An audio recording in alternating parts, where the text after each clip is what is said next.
छोटा सा एक डिस्कशन करेंगे लॉ ऑफ मोशन पर यानी गति के नियम पर।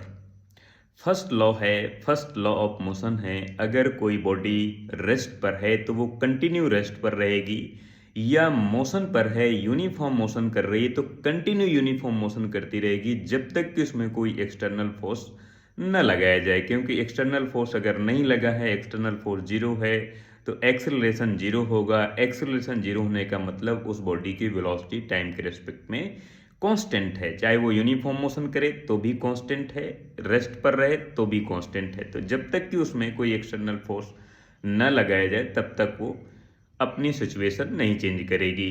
यूनिफॉर्म मोशन पर है तो कंटिन्यू यूनिफॉर्म मोशन करेगी, रेस्ट पर है तो रेस्ट पर कंटिन्यू बनी रहेगी। जैसे ही एक्सटर्नल फोर्स लगाएंगे तो वो अपनी वेलोसिटी को चेंज करेगी।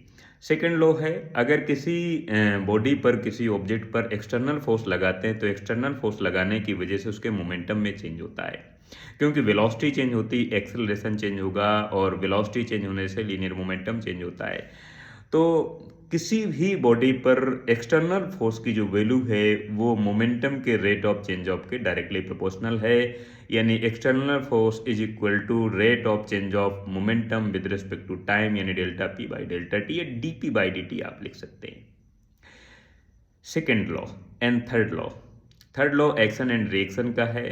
किसी एक बॉडी पर जब कोई एक्शन फोर्स होता है तो वो प्रतिक्रिया स्वरूप एक रिएक्शन फोर्स उस बॉडी पर अप्लाई करता है। एक्शन एंड रिएक्शन फोर्स दोनों डिफरेंट बॉडी पर होते हैं। जैसे ग्रेविटेशनल फोर्स में आप देखें, एक बॉडी दूसरे बॉडी पर फोर्स लगाती है तो एक लगाएगी एक्शन, दूसरा लगाएगा reaction, capital G M one M two by R square. या कूलाम फोर्स में आप देखें, capital Q1 Q2 by R square, के Q1 Q2 by R square लिखते हैं। तो हर एक बॉडी किसी दूसरी बॉडी पर जब एक्शन फोर्स लगाती है तो प्रतिक्रिया स्वरूप वो बॉडी उस पर एक रिएक्शन फोर्स लगाती है।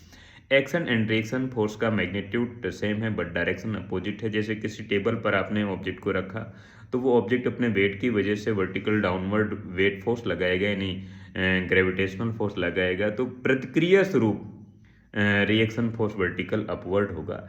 इन दोनों का मैग्नीट्यूड सेम होता है बट डायरेक्शन अपोजिट होती, action force and reaction force.